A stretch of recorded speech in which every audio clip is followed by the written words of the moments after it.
Hola, la siguiente historia es uno de los pocos de este cruce, es probable que comience a subir fics de otros anime o cruces poco comunes. Disfruten, no me pertenece nada. Nombre del autor y link de la historia en la descripción. Descargo de responsabilidad, no soy el autor de esta historia, y dejaré el link de la historia original en la descripción. Disfruten el fic y tengan un buen día. Capítulo 7. Rin pasó su primera noche en el barco que iba desde su casa en Desembarco del Rey hasta Arbor de la misma manera que había pasado todas las noches de su vida, ya sea esta o la anterior. Estaba drenando el excedente de Odd del día en un recipiente para uso futuro. En este caso era un zafiro del tamaño de su pulgar, uno que ella misma había moldeado para maximizar su efectividad como código místico. El panel que estaba usando como medio para transferir su prana estaba hecho de vidrio, con la escritura utilizada para el misterio escrita en su superficie con una aleación hecha de oro, cobre y níquel. El vidrio fue una buena base para formar la escritura, ya que permitía la conducción del prana y lo aislaba por completo, dependiendo del gradiente y la curvatura del vidrio. O al menos debería serlo. El vidrio en la época medieval era de baja calidad, al utilizar una mezcla diferente y un proceso de fraguado diferente, quedaba lleno de discontinuidades y burbujas que debilitaban su efectividad.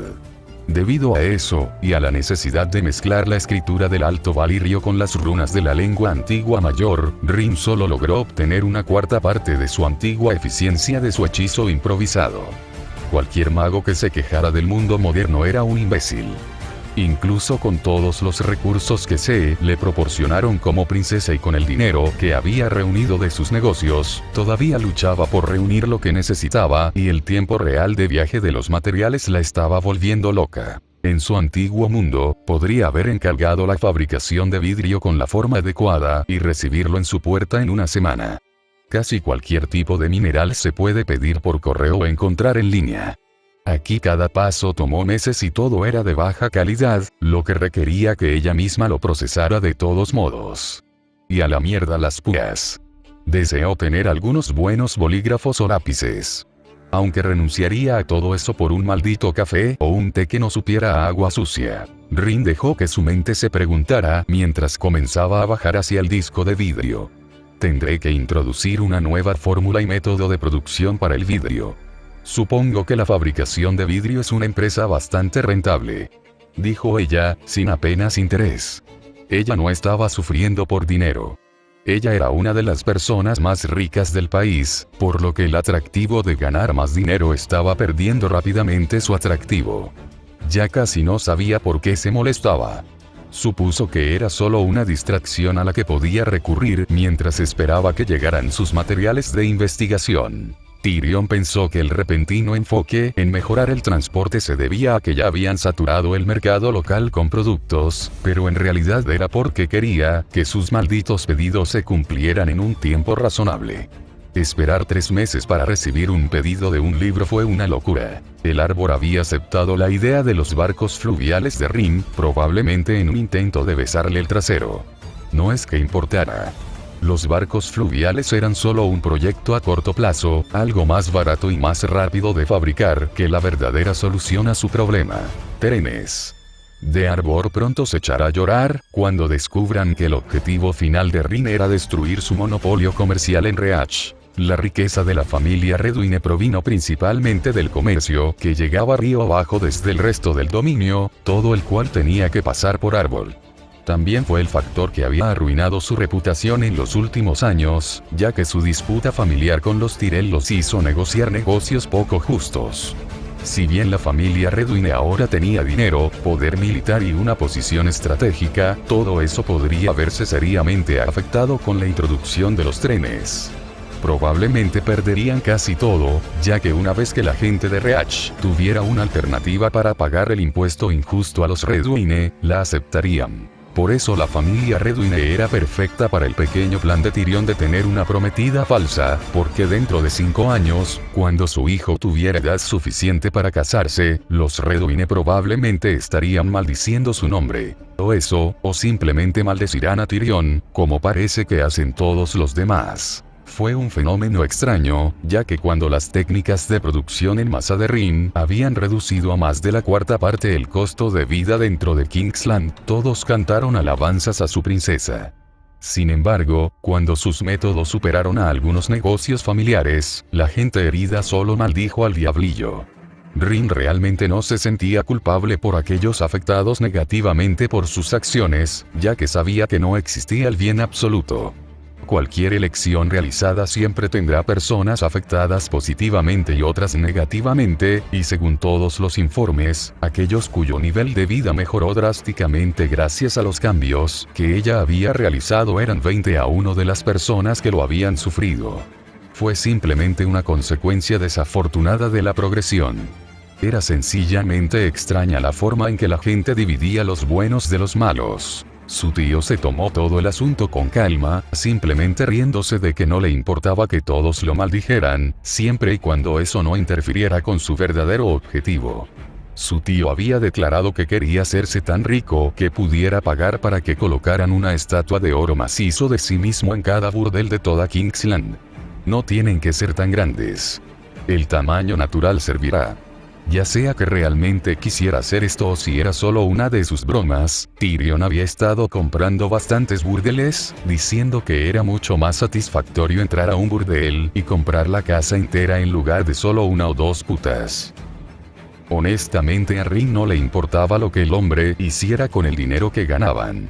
No era como si tuviera derecho a tirar piedras. Era difícil imaginar que Tyrion estuviera relacionado con sus hermanos y su padre. A pesar de todo lo que se dijo sobre la astucia de esos intrigantes Lannister, Rin encontró que eran bastante oscuros para sus estándares y pensó que eran poco más que oportunistas en lugar de maestros intrigantes. Su símbolo familiar debería haber sido un buitre en lugar de un león.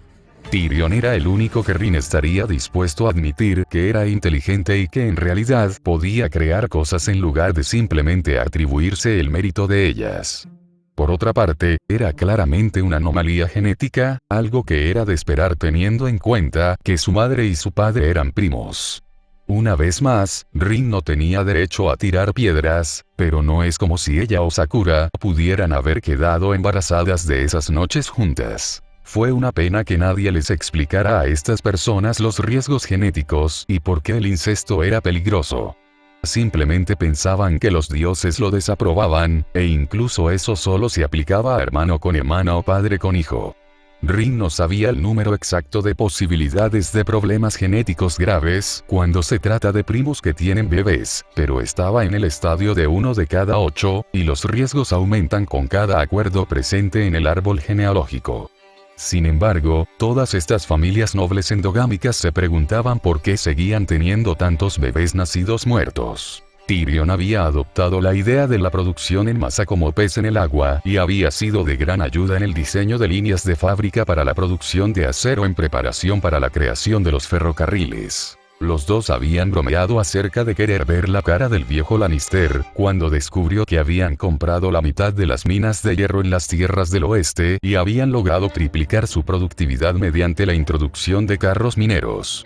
No es que le hubieran contado al viejo lo de los carros mineros. Aún así, de esas minas no salía tanto hierro como el que Rin necesitaba para construir las vías del tren. Podría aumentar aún más la productividad de las minas, pero dudaba en hacerlo. No estaba segura de querer ser ella quien introdujera el concepto de dinamita en un mundo medieval que todavía dependía de la seguridad de los muros de su castillo. Si bien todo lo que había presentado al mundo era útil, nada de eso podía considerarse un arma.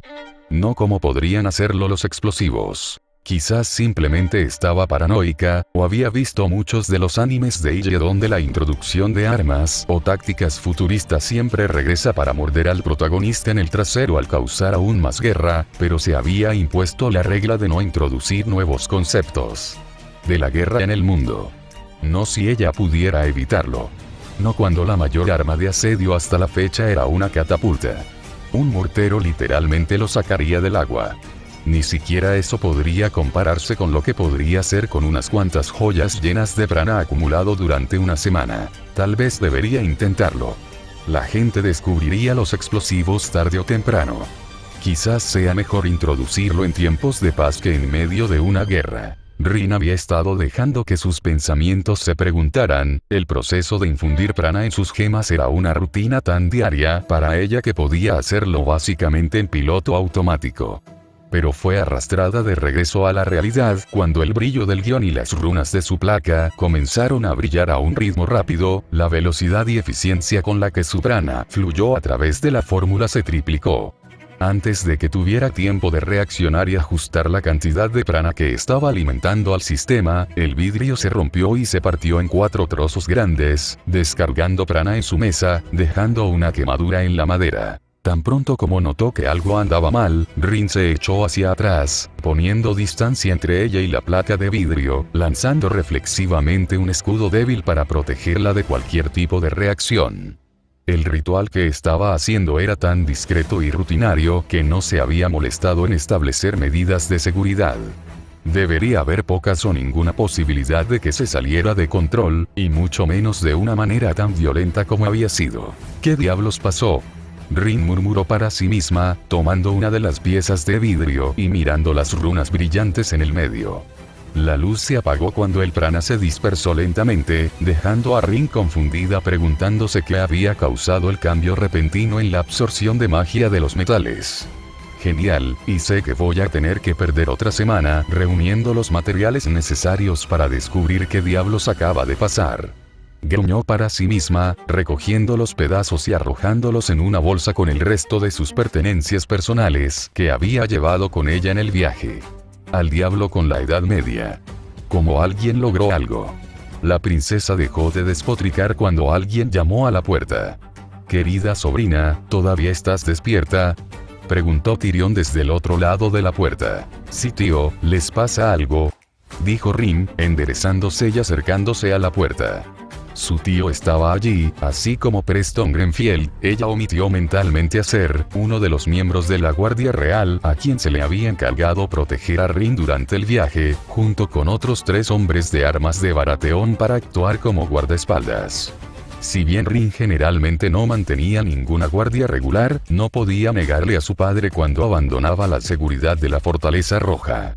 Todavía deseaba que no fuera Grenfield, ya que pensaba que el hombre era un cerdo sexista, algo común en aquellos tiempos, y que no la tomaba en serio, tratando a menudo de tratarla como a una doncella tonta. Le dio ganas de patearle el trasero. Probablemente esté en alguna parte. Especialmente teniendo en cuenta lo que hay en el cielo ahora mismo. Pero incluso si es un problema, es algo. Dijo Tyrion, divagando un poco. «Tío, ¿estás borracho otra vez?». «No. Te dije que beber en un barco te pondría cara de mierda». Rin suspiró, provocando una risa del hombre pequeño. «Simplemente sube a cubierta y compruébalo por ti mismo», Tyrion dijo haciendo un gesto para que Rin lo siguiera. Encogiéndose de hombros, Rin lo siguió escaleras arriba, pero tan pronto como la luz del cielo nocturno tocó la piel de Rin, ella dio una fuerte bocanada de aire. El prana crudo latía como una fuerte luz solar contra su piel. La sensación de su mago le decía que algo estaba generando grandes cantidades de éter. «Lo sé, impresionante, ¿no?». Rin miró hacia el cielo y abrió mucho los ojos. Su mente inmediatamente intentó encontrar una explicación lógica para lo que estaba viendo, pero no pudo encontrar ninguna. La larga cola de un cometa rojo carmesí se extendía a través del cielo, su luz brillaba mucho más que incluso la luna, haciendo invisibles las estrellas cercanas y enmascarando incluso la luz del planeta. Rin repasó todo lo que sabía sobre los cometas y sus patrones, pero no debería haber aparecido tan brillante tan repentinamente, ni debería ser probable que llegara en tal ángulo, apareciendo justo sobre las estrellas del norte en el cielo, no cuando consideras la forma de un sistema solar. El color en sí era imposible en la naturaleza, ya que los tipos de vapeadores necesarios para formar el color rojo nunca se habrían congelado, no sin temperaturas de solo unos pocos grados por encima del cero absoluto. Eso, junto con el prana que sentía irradiando desde el cielo, le dijo que lo que estaba viendo no era un cometa real, sino una especie de fantasma que simplemente parecía uno. ¿Qué diablos es esto? Es un cometa, dijo Tyrion mientras miraba la luz en el cielo. Ha pasado mucho tiempo desde que vi uno. Tenía más o menos tu edad cuando vi mi primer cometa suspendido en el cielo. Quién sabe cuántas guerras se libraron en todo el mundo debido a esa cosa. Después de que apareció en el cielo, el ya rey loco se enojó aún más, pasando de ser un simple paranoico violento a un lunático obsesionado con el fuego. Hubo todo tipo de peleas a través del mar angosto después de que el cometa atravesó el cielo. Porque cada vez que la gente ve una señal, su respuesta inmediata es perder la cabeza, dijo el diablillo con su forma de observación a la vez humorística y deprimente. Y todo eso fue de un cometa común y corriente. Odio imaginar lo que la gente pensará de este, aún así, es bastante hermoso, ¿no crees? Por más bonito que sea, recemos para que esto no sea una señal de nada. Murmuró Rin, aunque ya tenía sus sospechas sobre lo que realmente significaba el cometa. El regreso del maná. Necesitaría investigar muchísimo más. Shiro estaba sentado en su taller, con Saber acurrucada durmiendo frente a su hogar. A pesar de lo avergonzada que estaba, su pequeño cuerpo necesitaba dormir más. El suave ronroneo que hacía mientras dormía en lugar de ronquidos era absolutamente adorable. Shiro estaba repasando los libros sobre dragones que le había ordenado a Varus que le trajera. La razón que dio fue que pronto tendrían que empezar a idear una forma de entrenar a los dragones, pero en realidad era para confirmar lo que ya sospechaba. Había notado el maná proveniente del cielo mucho antes de que alguien se lo señalara, pero lo había confundido con el maná proveniente de Saber, ya que ella, al ser un dragón, había hecho que literalmente produjera esa sustancia con cada respiración. No fue hasta que salió y vio el cometa rojo que se dio cuenta de dónde venía la mayor parte del olor, y le hizo preguntarse si había cometido un error grave. En su mundo anterior, a la desaparición de las bestias fantasmales, también se le había atribuido la pérdida de maná en el aire, tras lo que podría describirse como el final de la era de los dioses, en la época del rey Salomón. Pero ¿y si fuera al revés?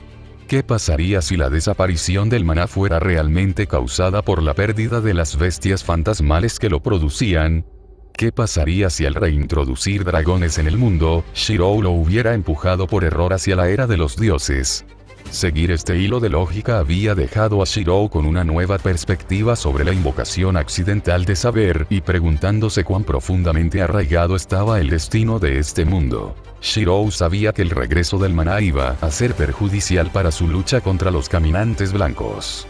Los caminantes blancos, como seres fantasmales, podrían hacer uso de la magia libre en el aire para ayudarlos a sostenerse. Entonces, en lugar de luchar contra monstruos medio hambrientos, que estarían limitados en cuanto a la cantidad de muertos vivientes que cada uno de ellos podría mantener, las criaturas podrían crear un vasto ejército una vez que absorbieran suficiente maná libre, tal como lo hicieron en épocas pasadas. Lo que significa que ahora eran mucho más peligrosos que antes. Mientras tanto, todas las habilidades de Shiro se basaban completamente en Ol. El maná no le daría ningún poder. Los rituales utilizados para realizar hechicería en este mundo se basaban en maná, pero los que habían sobrevivido a la prueba del tiempo no estaban exactamente a la altura. Por interesantes que fueran muchos de los hechizos, en su mayoría eran de utilidad, y aquellos que estaban enfocados en el combate no eran del grado necesario para luchar contra lo que probablemente serían monstruos de alto nivel. El regreso de los dragones iba a ocurrir de una forma u otra. La estrella sangrante había estado en las profecías junto con el regreso de los dragones. Incluso si Shiro no hubiera llegado a este mundo, su gente probablemente habría encontrado una manera de que esto sucediera. Sin embargo, a diferencia de cualquier otra persona que hubiera podido realizar la tarea, Shiro comprendió completamente la amenaza que el maná representaba para la humanidad.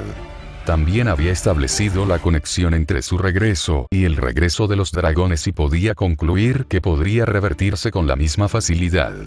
Pero para poder hacer eso, tendría que matar a Saber. Él no podía hacerlo. El destino sabe exactamente qué hacer para detener la espada de Shiro.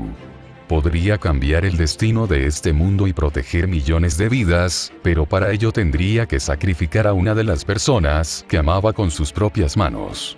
No pudo hacerlo.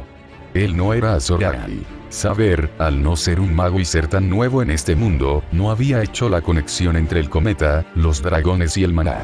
Shiro no planeaba decírselo y esperaba que ella nunca se diera cuenta. No quería que ella hiciera lo que él no podía. Alguien llamó a la puerta y Shirou casi se encontró maldiciendo.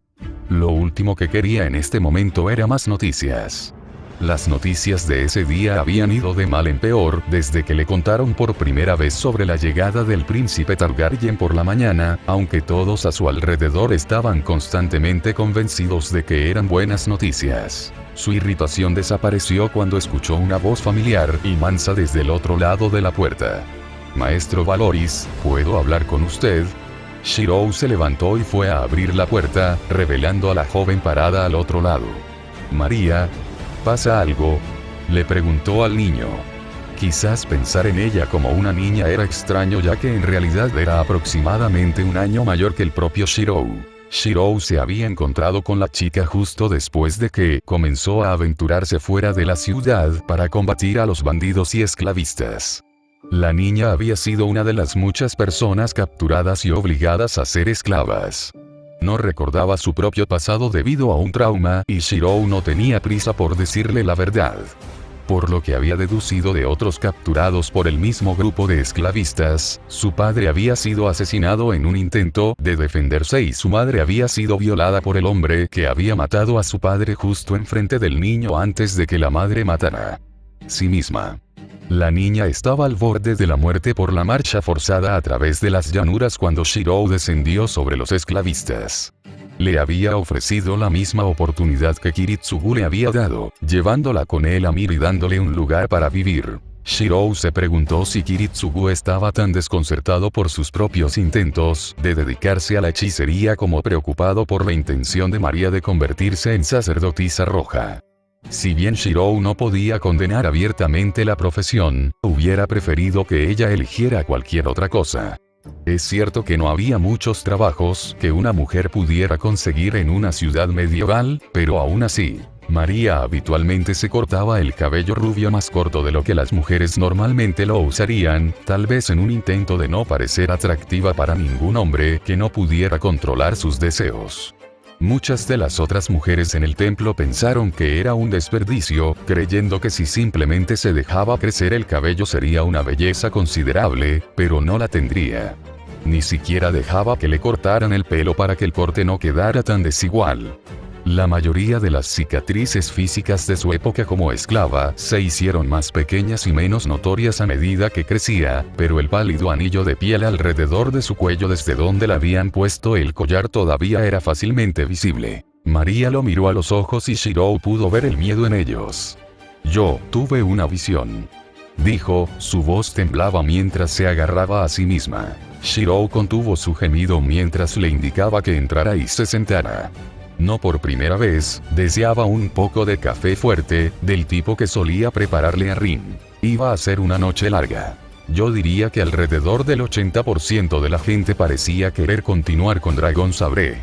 Algunas personas estaban en contra, mientras que otras sugirieron cambios en la fórmula y Shirou no podía entender a Saber, por lo que Saber pensó que Valoris era una visión del mundo paralelo de Shirou y Shirou solo comparaba a menudo al bebé dragón con Saber hasta que finalmente se dieron cuenta de la verdad. Fue una idea interesante. Voy a hacer una especie de salto en el tiempo pronto mientras Rin y Shirou viajan hacia sus próximos eventos importantes. No estoy seguro de si voy a mostrar a Shirou hablando con la chica sobre su visión y la forma de pensar de Daenerys sobre los acontecimientos, o simplemente saltándome de vez en cuando haciendo referencia a todo esto más tarde. Mucha gente ha empezado a comentar que las instrucciones de los trenes no son razonables, ya que requieren un carácter industrializado para realizar el trabajo de calidad que se requiere para hacer una vía. Voy a decir que estás equivocado. El uso de moldes, como los que se utilizan para fabricar vías, para dar forma al acero ya existía en la época medieval, y la idea de control de calidad y mejores estándares educativos no surgió hasta poco menos de 100 años después de los primeros ferrocarriles. La necesidad de que una nación industrializada establezca un ferrocarril radica más en la cantidad de mano de obra y recursos necesarios para instalarlo. Ambos pueden evitarse simplemente invirtiendo dinero en resolver el problema, pujando más que todas las demás personas por el uso de la mano de obra y los recursos. algo que Rin estaría dispuesta a hacer y que sería fácilmente capaz de hacer. Si se apresura, probablemente tomaría alrededor de 3 o 4 años, sin tener en cuenta el tiempo necesario para extraer todo el hierro, para completar un ferrocarril que atraviese todo Poniente, pero sería factible. Se necesitaron 5 años para crear un tren que atravesara América, que calculo que tiene el doble de longitud que Poniente. Spoilers. El plan actual para la historia de Shirou con Daenerys es que ella lo admirará al principio como maestro, pero eventualmente, cuando él le habla sobre la naturaleza del destino, accidentalmente le revela que él no es Azor Ahai, por afirmando que incluso si él mismo no existiera, alguien más habría cumplido la profecía, y luego confiesa que en su vida pasada no fue un héroe conocido ni un gran gobernante, y que era más un trabajador independiente. Después de eso, ella comienza a cuestionar sus enseñanzas, debido al estigma negativo que rodea a los mercenarios. Finalmente decide separarse de él cuando va a buscar a Rin, intentando usurparlo dentro de la fe del Señor de la Luz, para que ella pueda usar su ejército para ganar su trono. Todo el tiempo Saber intentará advertir a Shirou sobre lo peligrosa que es la mentalidad de Daenerys, comparándola con Mordred.